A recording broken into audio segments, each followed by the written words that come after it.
కృష్ణానది వారుతుంది. ఇప్పుడు మన సిరిసిల్ల ఉంది. మన సిరిసిల్ల దగ్గర దగ్గర 300 నాకు గుర్తున్న కాడికి సబ్జెక్టు కరెక్షన్ 340 మీటర్లు 350 మీటర్ల మీద సిరిసిల్ల ఉంటుంది. అటు పోతే హైదరాబాద్ పోతే 535 మీటర్ల మీద ఉంటుంది. అంటే మేడిగడ్డ కాడనేమో 80 మీటర్ల కాడ గోదావరి ప్రవహిస్తుంటుంది. హైదరాబాదు 535 మీటర్లు. నాకు తెలిసిన కాడికి సిరిసిల్ల 350 360 మీటర్ల కాడికి సిరిసిల్ల ఉంటుంది. అంటే కిందికి వెళ్ళి నీళ్లు మీదికి తీసుకురావాలి, వేరే మార్గం లేదు. కిందికి వెళ్ళి మీదికి నీళ్ళు తీసుకురావాలంటే ఏం చేయాలి? మోటార్ పెట్టి గుంజాలి.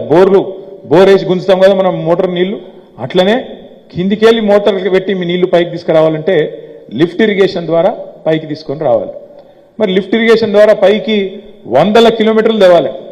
అది కూడా తెచ్చేది ఒక బొట్టో 2 బొట్లు కాదు, ఒక బకెట్ కాదు, 2 బకెట్లు కాదు, ఒక చెరువునే లేపుకురావాలి. లేపుకొస్తేనే మనకు లక్షల ఎకరాలకు నీళ్లు వస్తాయి. అందుకే కాళేశ్వరం అనే ప్రాజెక్టు మేడిగడ్డ దగ్గర 80 మీటర్ల కాడ మొదలుపెట్టి ఒక్కొక్క స్టేజ్ ఎక్కించుకుంటా ఒక్కొక్క కాడ నింపుకుంటా, చెరువులు నింపుకుంటా, కొత్త రిజర్వాయర్లు కట్టుకుంటా. అందులో భాగమే మన అన్నారము, సుందిల్ల, మేడిగడ్డ, ఎల్లంపల్లి, ఆడికెళ్ళి మిడ్మానేరు తర్వాత అన్నపూర్ణ మీద రంగనాయక సాగరు, ఆ మీద మనకు మల్లన్న సాగరు, ఆ మీద 618 మీటర్ల స్థాయిలో కొండపోచమ్మ సాగరు. ఇక యువతలకి ఈ మల్క్పేట రిజర్వాయరు, అటు బస్వాపూరు, గంధమల్ల, ఇట్లా కలుపుకుంటే మొత్తం కాళేశ్వరంలా 100 భాగాలు ఉన్నాయి. 100 కంపోనెంట్స్ ఉన్నాయి ఒక్క కాళేశ్వరం ప్రాజెక్టులో. అందులో ఉదాహరణకు ఇప్పుడు మన మలకపేట ఒకటి, మిడ్మానేర్ ఇంకోటి, అన్నపూర్ణ ఒకటి. అసలు కాళేశ్వరం అంటే ఏంది? 3 బరాజులు, మేడిగడ్డ బ్యారేజీ, అన్నారం బ్యారేజీ, సుందిల్ల బ్యారేజీ, 15 రిజర్వాయర్లు, మన మిడ్మానేర్ లాంటి రిజర్వాయర్లు, మన రాజరాజేశ్వర సాగర్ లాంటి రిజర్వాయర్లు 15, 21 పంప్ హౌజులు. ఎందుకంటే నీళ్లు లేపాలంటే పంప్ హౌజులు కావాలి కదా, పంప్ హౌజులు, 19 సబ్ స్టేషన్లు, పెద్ద సబ్ స్టేషన్లు. ఎందుకు? 440 కేవీ సబ్ స్టేషన్లు, 220 కేవీ సబ్ స్టేషన్లు. నీళ్లు లేపాలంటే మరి పవర్ కావాలి, కరెంట్ కావాలి. దాంతోపాటు 270 కిలోమీటర్ల సొరంగ మార్గాలు. ఉదాహరణకు మన మిడ్మానేరు నుంచి మలక్పేటకు నీళ్ళు తీసుకుపోవాలి. అది మీదికుంటుంది, ఇది కిందికుంటుంది. ఎట్లా తీసుకుపోవాలి మరి? అయితే లిఫ్ట్ చేయాలి లేదా సొరంగంలో తీసుకుపోవాలి. మన మిడ్మానేరు నుంచి మన తుమ్మల చెరువు నుంచి ఇవాళ మలకపేట చెరువుకు మనం టన్నల్ తవ్వినాం. 12-13 కిలోమీటర్ల టన్నలు ఇడికెళ్ళాడికి తవ్వి నీళ్లు తీసుకుపోతా ఉన్నాం. అట్లాంటి టన్నల్స్ కాళేశ్వరం ప్రాజెక్టులో దగ్గర దగ్గర 270 కిలోమీటర్లు ఉన్నది. అదేవిధంగా ప్రవాహ కాలువలు. ఇలా మీరు ముస్తాబాద్ మండలం పోయినా, ఎల్లారెడ్డిపేట పోయినా, తంగళ్లపల్లి పోయినా, ఎక్కడ పోయినా మీకు కాలువలు కనబడతాయి. ఏ కాలువలు అవి? ఈ కాళేశ్వరం నీళ్లను, ఈ గోదావరి నీళ్లను మన ఊర్లకు, మన పంట పొలాలకు, మన ఊరి చెరువు కాడికి తీసుకొచ్చే పెద్ద కాలువలు అవి, ఆ ప్రవాహ కాలువలు. అవి ఇప్పటికే మనం 1573 కిలోమీటర్లు తవ్వినాం. అంటే కాళేశ్వరం అంటే ఇవన్నీ కలిపితే కాళేశ్వరం. ఏనుగెళ్ళింది తోక చిక్కింది అన్నట్టు 90-95% మనం పూర్తి చేసినాం పని కాళేశ్వరంలో. ఒక 5-10% ఆఖరికి ఆ చిన్న పిల్ల కాలువలు తవ్వే ఒక కార్యక్రమం మాత్రం మిగిలింది. జరిగిందేంది? కాళేశ్వరంలో గింత కథ ఉంటే, గిన్ని భాగాలుంటే, ఒక్క దగ్గర 100 కంపోనెంట్స్ లో ఒక్క కంపోనెంట్ మేడిగడ్డ. ఆ మేడిగడ్డలో కూడా 1.6 కిలోమీటర్ల పొడవు ఉండే బ్యారేజ్. ఆ బ్యారేజీలో 85 పిల్లర్లు ఉన్నాయి. 85 పిల్లర్లల్లా ఒక్క పిల్లర్ కుంగింది. పిల్లర్ నెంబర్ 20-21 అదొకటి కొద్దిగా లోపలికి పోయింది. దాన్ని పట్టుకొని మొత్తం 1,00,000 కోట్లు నాశనమైంది, గందరగోళమైంది. ఇదంతా ఎందుకు చెప్తున్నా అంటే, ఆ కుంగిన ఒక్క పిల్లర్ పట్టుకొని ఇలా గోదావరి నీళ్లను కిందికి సముద్రంలకు రోజు వృధాగా పోతుంటే కళ్ళప్పగిచ్చి చూస్తున్నాడు రేవంత్ రెడ్డి. రోజుకు 5,000 క్యూసెక్కుల నీళ్లు కిందికి పోతున్నాయి. రోజుకు 5,000 క్యూసెక్కుల నీళ్లు వేస్ట్ గా కిందికి పోతున్నాయి. అదే కేసీఆర్ ఉంటే ఏం చేస్తుండే? ఈ పాటికి ఆ పిల్లర్ ఎక్కడైతే కుంగిందో దాని చుట్టూ ఒక కత్వ గట్టి, కత్వ అంటే ఎరికే కదా, కత్వ అంటే ఒక దాన్ని ఏమంటారు మనం, కాఫర్ డ్యామ్ అంటారు, ఇంగ్లీష్ లో కాఫర్ డ్యామ్ అంటారు. దాన్ని గట్టి అటు ముఖాన నీళ్లు పోకుండా చేస్తాం. గంత కత్వ అంటే ఏం పాడైంది?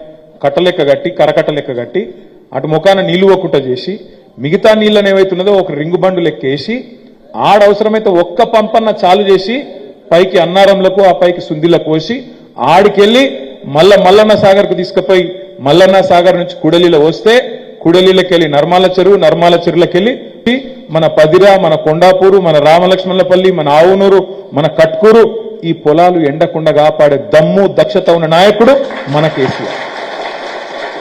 ఇక వాళ్ళకి అవంతా నేను చెప్పలే, ఇంత కథ చెప్పలే నేను. ఇక ఎందుకు నీళ్ళు వాళ్ళు వచ్చి అడుగుతాను ఏమని, అన్న మా పొలాలు ఎండిపోతున్నాయి జర చూడమంటే ఏం చెప్పాలి? ఈ సన్నాసులకు తెలివి లేదు, ఈ ప్రభుత్వానికి తెలివి లేదు.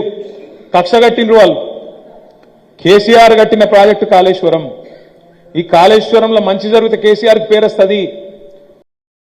కేసీఆర్ అంటే ఆయన 24 లక్షల టన్నుల వరి వండే తెలంగాణను 3.5 టన్నుల వరి వండే తెలంగాణగా చేసిన మాట వాస్తవం కాదా? రైతులకు తెలియదా? కేసీఆర్ రాకముందు 3 లక్షల ఎకరం ఉన్న పొలం ఇలా 30 లక్షలు కాలేదా? ఇది వాస్తవం కాదా? ఆనాడు 50,000 ఎకరం ఉన్న పొలం 1 ఎకరం ఇలా 5 లక్షలు కాలేదా? ఇది వాస్తవం కాదా? అసలు ఎక్కడ ఉందా తెలంగాణలో 5 లక్షలకు ఎకరం? మన సిరిసిల్ల ఎక్కడ 20 లక్షలకు తక్కువ ఉందా? ఉత్తగానే పెరిగిందా? మరి చూమంతారంటే కేసీఆర్ అంటే ఆయన ఏం చేయకుండానే, కాళేశ్వరం కట్టకుండానే మాటలతో డైలాగులు కొడితే స్పీచ్లు కొడితే అయిపోయిందా? ఈయనకేమో తెలియదు ముఖ్యమంత్రికి. పోనీ తెలుసుకుందామన్న జ్ఞానం లేదు. ఎట్లుందంటే ఇవాళ ఆయనకు రైతుల, ఇప్పుడు కేసీఆర్ మీద కోపము, కాళేశ్వరం మీద కోపము రైతుల మీద దిస్తాడు. పంట పొలాలు ఎండిపోతున్నాయి ముఖ్యమంత్రి గారు, తర్వాత చూసుకుందాం, నువ్వైతే ముందు ఆ రిపేర్ మొదలుపెట్టు, వర్షాకాలం లోపల రిపేర్ పూర్తి చెయ్యి, నీళ్ళేవయా స్వామి అంటే అది రాదు. ఇంకా ఘోరం చెప్తా మీకు, ఇంకా ఎంత దుర్మార్గం అంటే ముఖ్యమంత్రి అట్లున్నాడు అనుకుంటే కింద కూడా అట్లే పాడాను. ఇక్కడ ఒక ఆయన ఉన్నాడు సిరిసిల్ల కాంగ్రెస్ నాయకుడు, నా మీద 4 సార్లు ఓడిపోయాడు. ఇక ఆయనకు ఏమైందో మరి ఎక్కడ లేని అహంకారం వచ్చింది ఒకటేసారి. వాళ్ళ కాంగ్రెస్ గవర్నమెంట్ వచ్చేందుకు కానీ కళ్ళు నెత్తికెక్కినాయి. నేను మంత్రిగా నేను 10 ఏళ్ళు పనిచేసిన, నేను కూడా ఎన్నడూ అట్లా మాట్లాడలే. నిన్నగాక మొన్న ఇక్కడ ఒక విలేకరి, ఒక తమ్ముడు, ఒక ఆయన విలేకరి ఏం చేసిండు, ఇక్కడ ఒక పద్మశాలి సోదరుడు నేత కార్మికుడు బతుకమ్మ చీరల ఆర్డర్లు లేక, ఎందుకంటే మన గవర్నమెంట్ ఉంటే మనం ఫిబ్రవరిలోనే ఆర్డర్ ఇద్దాము, జనవరిలో ఆర్డర్ ఇద్దాము, మా గూడూరు ప్రవీణ నన్ను సాగొట్టి జల్దీ జల్దీ జల్దీ అని ఇస్తుంటే అయిపోతుండే. ఈసారి వీళ్ళు ఇయ్యకపోతే ఒక నేత కార్మికుడు ఆయన పాపడాలు అమ్ముతున్నాడు అని చెప్పి ఇక్కడ ఒక విలేకరి, ఒక సోదరుడు జర్నలిస్టు దాన్ని ఒక కథనంగా రాసిన దాని పాపానికి ఈ మహేందర్ రెడ్డి ఫోన్ చేసి అంటాడు ఆయనకు. నేను కూడా విన్నా, నిన్న ఫస్ట్ టైం ఆశ్చర్యం అనిపించింది, ఇప్పుడే ఇంత కణకవరమా అని. ఏమంటాడు, ఇన్ని రోజులు దొబ్బి తిన్నది సాలేదా నేతన్నలు అట, ఇన్ని రోజులు దొబ్బి తిన్నది సాలేదా, అయినా పాపడాలు అమ్ముకున్నాడు, నీరోజు ప్యాకెట్లు అమ్ముకున్నాడు, నువ్వు చూసినావా? గింత బలుప వచ్చి అధికారంలోకి వచ్చి 100 రోజులు కాలే, గిన్ని బల్పు మాటలా, గింత బల్పా? నీ ముఖ్యమంత్రి ఏమో కేసీఆర్ మీద కోపము, మా పార్టీ మీద కోపం రైతుల మీద తీసుకుంటాడు.